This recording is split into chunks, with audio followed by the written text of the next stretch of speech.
A'udzubillahiminasyaitonirrajim. Bismillahirrahmanirrahim. Assalamualaikum warahmatullahi wabarakatuh. Kelana Yuda Channel mempersembahkan cerita silat para Disangkal Putung episode yang kedua. Selamat mendengarkan.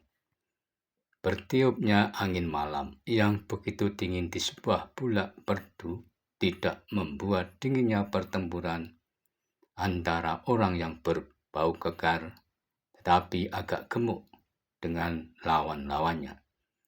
Bahkan pertempuran yang sudah cukup jauh dari kademangan Sangkal Putung itu terlihat semakin memanas. Dikala dua orang yang membantu melepaskan telik sandi itu telah melibatkan diri dalam pertempuran. Namun, orang yang berdiri di atas batu tidak tinggal diam ketika melihat tiga orang telah menyerang lawannya yang hanya seorang diri. Padahal tiga orang yang bertempur itu masih mempunyai dua teman lagi, di mana saat itu keduanya sedang bersama telik sandi yang baru ditolong dari bilik panjar kademangan Sangkal Putung. Tak beberapa lama kemudian, dengan 2-3 kali lompatan, orang yang bertengger di atas batu tersebut tiba-tiba sudah berada di dekat area pertempuran. Namun, orang yang berbau kekar dan agak gemuk dengan sebagian wajahnya tertutup kain ikat kepala, ternyata belum mengalami kesulitan meskipun ia menghadapi 3 orang lawannya. Dengan pengalamannya dan kemampuan yang tinggi, orang itu telah menggetarkan area pertempuran. 3 orang yang menyerangnya harus mengerahkan kemampuannya. Tiba-tiba saja seorang di antara mereka telah terlempar dari area pertempuran. Sedangkan 2 orang yang lain dengan mengerahkan kemampuan mereka mencoba untuk mengimbangi kemampuan lawannya. Namun tiba-tiba dalam pertempuran itu kembali bertambah 1 orang. Dan orang itu adalah salah seorang dari 2 orang yang bersama telik sandi. Kemudian orang itu telah ikut menyerangnya pula. Di saat temannya yang terlempar masih belum siap, sehingga lawan orang yang sebagian wajahnya tertutup dengan kain ikat kepala menjadi kembali 3 orang. Orang yang baru ikut menyerang tersebut terlihat berbeda dari 2 orang temannya. Ia berbadan agak tinggi dan tidak terlalu kembar, namun mempunyai kemampuan yang lebih tinggi. Karena orang yang berbau kekar dan agak gemuk harus meningkatkan kemampuannya pula untuk melawan 3 orang lawannya. Siapa kau? Geram orang yang mempunyai kelebihan dari 2 temannya tersebut. Nampaknya kau salah seorang pemimpin dari kademangan Sangkal Putung. Orang yang berbau kekar dan agak gemuk itu termangu-mangu sejenak. Namun kemudian ia pun menjawab, "Aku pengawal kademangan Sangkal Putung." "Demi alas kau, siapa namamu? Apakah itu penting? Aku ingin membunuh orang yang aku kenal namanya. Karena itu, aku tidak perlu menyebut namaku, sebab kau tidak akan dapat membunuhku." Orang yang bertubuh agak tinggi itu menggeram. Tiba-tiba saja ia menyerang dengan garangnya. Dan kedua temannya telah melibatkan diri pula. Namun, seseorang yang meloncat dari batu tadi masih berdiri di pinggir arena sambil mengamati pertempuran tersebut. Kembali lagi, orang yang berbau kekar dan agak gemuk harus bertempur melawan 3 orang. Seorang di antaranya yang bertubuh agak tinggi adalah orang yang memiliki ilmu yang melampaui 2 kawannya. Namun, lawannya walau seorang diri, ia sama sekali tidak merasa gentar. Ia pun kemudian meloloskan sesuatu dari pinggangnya. Sesaat kemudian, sesuatu itu tiba-tiba telah memegakkan telinga. Yes! sebuah cambuk tiba-tiba telah menghentak dan menggelegar di arena tersebut. Dan kau demit alas, suara cambukmu itu. Namun suara itu belum dapat merontokkan isi dadaku. Sesumber orang yang mempunyai kelebihan kemampuan dari dua kawannya itu. Kemudian pertempuran pun semakin lama semakin sengit. Dengan garangnya orang yang bersenjata cambuk telah memutar cambuknya dan menyambar-nyambar lawannya. Sementara itu, waktu pun berjalan dengan cepatnya. Ayam hutan pun sudah mulai berkokok, bersaut-sautan, dan tak lama kemudian dipadukan pun ayam jago juga mulai berkokok untuk mengingatkan seakan-akan bahwa pagi akan segera datang. Di saat itu, orang yang bertubuh tinggi yang mempunyai ilmu kemampuan lebih dari dua temannya berkata kepada lawannya, "Kau akan segera terhempas oleh ajianku di sana. Cambukmu tidak akan berpengaruh padaku." Serangan-serangannya pun semakin cepat sehingga dua temannya telah menepi untuk memberi waktu membunuh orang yang bersenjata cambuk itu. Namun, usahanya tidak berhasil karena serangannya yang dianggapnya dapat segera mengalahkan lawannya ternyata tidak mampu menembus pertahanan lawannya itu. Tetapi orang yang bersenjata cambuk merasakan juga bahwa serangan-serangan orang bertubuh tinggi memang menjadi semakin berbahaya. Tangannya itu serasa menjadi keras. Benturan-benturan yang terjadi kemudian telah menyakiti tulang-tulangnya. Kemudian ia pun segera meningkatkan kemampuannya. Maka orang yang bersenjata cambuk itu pun semakin lama bergerak, semakin cepat. Tangan lawannya yang menjadi semakin keras bagaikan batu kali, semakin lama sudah tidak menyakiti tulangnya lagi.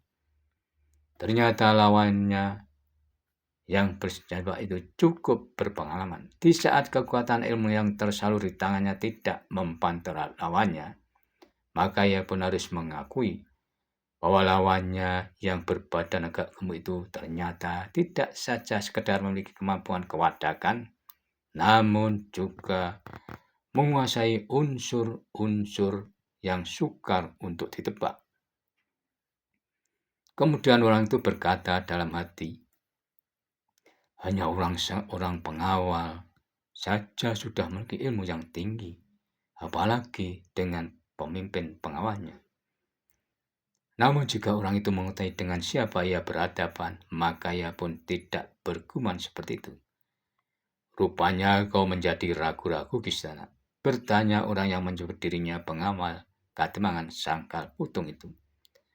Kemudian lawannya berkata, ternyata kau memiliki ilmu kebal. Sentuhan tanganku sama sekali tidak kau rasakan. Bukan ilmu kebal di sana. Namun jenis ilmu yang kau pergunakan itu aku sudah mengenalnya.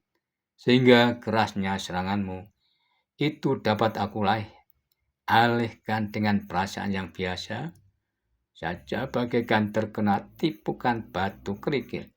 Kurang ajar. Jangan terlalu sombong kau ke sana. Kau kira aku menggunakan ajian Braja Musti. Namun penilaianmu tidak tepat di sana. Karena ilmu yang aku terapkan di atas ajian itu. Terserah kau akan mengatakan atau mengeterapkan aji apa saja yang kau kuasai. Namun aku sudah siap menghadapinya. Jawab orang yang bersenjata cambuk. Demit alas, geram orang itu. Dan saat kemudian serangannya semakin gentar, bagaikan badai menerjang tembok yang kokoh. Sentuhan-sentuhan tangannya menjadi keras, sehingga serangan itu seakan-akan dapat menembus tulangnya, karena besarnya kekuatan tenaga orang tersebut. Orang bersenjata cambuk itu kemudian menghentak cambuknya dengan suara yang menggelar. Sehingga lawannya itu pun terkejut.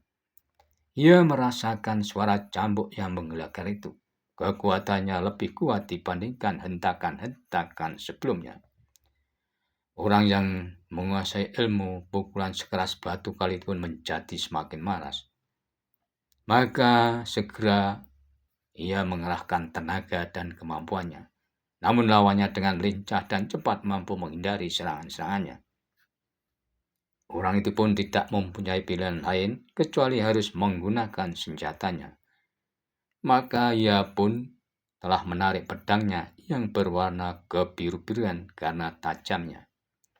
Sambil mengacuhkan pedangnya, orang yang menguasai ilmu pukulan sekeras batu kali itu berkata, "Hei, orang sombong, aku ingin kau merasakan gabungan ilmu pedangku dengan ajian selokeniku ini." Orang yang mengaku pengawal Katmang Sangkalpo itu mengerutkan keningnya. Lawannya telah memulai mengeterapkan ilmunya dengan menggabungkan dua kekuatan yang diyakininya dapat segera mengakhiri pertempuran.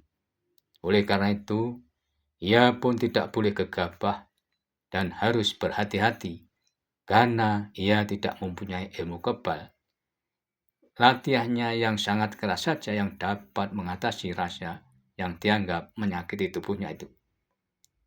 Maka sejenak kemudian, pertempuran antara keduanya yang berilmu tinggi itu pun menjadi semakin sengit. Pedang yang kebiru-biruan di tangan orang yang bertubuh agak tinggi ternyata sangat berbahaya. Apalagi digabung dengan kekuatan Aji Silogeni. Ketika ujung pedang yang kebiru-biruan sempat mematuk pundak orang yang mengaku pengawal Katmang Sangkalpo, terlihat darah menitik dari luka itu. Orang itu menghentakkan cambuknya di atas kepala. Kemudian ia pun meloncat surut, sementara lawannya membiarkannya dan tidak memburu. Ia telah memberi kesempatan kepada lawannya untuk melihat luka dari pakan ilmu pedang yang digabungkan dengan ajian Silogeni. Kemudian sambil tertawa, orang itu pun berkata, "Kau sudah melihat lukamu itu ke sana. Maka dengan demikian, pedangku pun dapat mengoyak perutmu. Bahkan dapat menembus jantung yang berada di dalam dadamu itu." Namun jawaban lawannya membuat ia menjadi tambah gusar saja. Karena pengawal Katmang Sangkalpo itu menjawab, "Pedangmu tidak akan dapat menusuk sampai ke jantung. Karena kekuatan tenagamu akan mampu menyelaraskan dengan keuletanku maupun kecepatan gerak tubuhku." Demikianlah, pertempuran menjadikan semakin sengit. Orang yang merasa mampu dengan cepat mengalahkan pengawal Katmang Sangkalpo itu menjadi gelisah. Ternyata ia sudah bertempur beberapa lama, namun belum juga mampu membunuh lawannya. Orang yang menguasai ajian Silogeni dan ilmu pedang yang tinggi itu sudah terlanjur dengan sesumbarnya. Maka ia pun telah menyerang lawannya dengan kemampuan tertingginya, sehingga lawannya pun berkali-kali lengannya harus tergores oleh ujung pedang lawannya. Walaupun goresan-goresan tipis, baginya itu sudah menandakan lawannya segera dapat dilumpuhkan. Walaupun kau mengaku hanya pengawal Katmangan, nyatanya kau berilmu tinggi juga di sana. Namun, kau jangan bangga dulu dapat mampu mengatasi rasa sakit di lukamu itu. Karena kau sebentar lagi tidak akan mampu bertahan dengan serangan-seranganku selanjutnya, berkata orang itu. Orang yang bersenjata cambuk itu tidak menjawab. Tetapi ia pun menyadari bahwa pedang lawannya memang sangat berbahaya. Orang yang bersenjata pedang itu memandangi lawannya dengan tajamnya. Namun ia pun terkejut ketika lawannya menghentakkan ujung cambuknya sekali lagi. "Dedemit alas, kau ternyata terlalu sombong." Namun orang yang mengaku pengawal Katmangan itu masih belum menjawab. Namun cambuknya kembali dihentakkan dan meledak dengan kerasnya. Das! Seakan-akan getarannya dapat meruntuhkan bukit. Inikah salah satu murid orang bercambuk yang terkenal itu? Kalau tidak salah kau Swandaregeni, anak dari Temang Sangkalpo itu. Namun orang yang disebut Swandargen itu sama sekali tidak menjawab. Lalu dipegangi tangkai cambuknya dengan tangan kanannya, sedang tangan kirinya memegang ujung juntai cambuknya. Lawannya pun telah bersiap-siap pula dengan ilmunya yang tatarannya lebih tinggi. Sebab ia sadar murid orang bercambuk itu akan menggunakan kemampuan yang lebih tinggi pula. Memang perkiraan orang itu benar. Karena saat kemudian orang yang mengaku pengawal katungan Sangkalpung itu telah menghentakkan cambuknya dengan sendal pancing. Sedep! Maka jantung lawan pun menjadi berdebar-debar. Meskipun cambuk itu tidak lagi meledak dan bahkan seakan-akan sekedar melepaskan di udara, namun terasa di jantung orang yang menguasai Aji Silogon itu, getarannya bagaikan menyesakkan dada. Sejenak kemudian, pertempuran pun berlangsung semakin mencekam. Ketika orang yang bersenjata cambuk itu menyerang dengan cambuknya, juntainya seakan-akan memiliki mata, sehingga kemana lawannya berpindah-pindah selalu memburunya. Lawannya pun menggeram, pedangnya berputaran semakin cepat. Wis, wis, wis. Satu tebasan mendatar menyilang telah menyongsong ayunan cambuk itu. Das, das, disning. Sehingga kedua orang pun harus bergetar surut beberapa langkah. Pertempuran pun bertambah semakin seru dan sengit dan segera menegangkan. Udara di sekitar pun menjadi panas. Orang-orang di sekitar selanya menepi untuk melihat bagaimana pertempuran selanjutnya. Demikianlah episode kedua Bara di Sangkal Putung. Dan nantikanlah episode selanjutnya.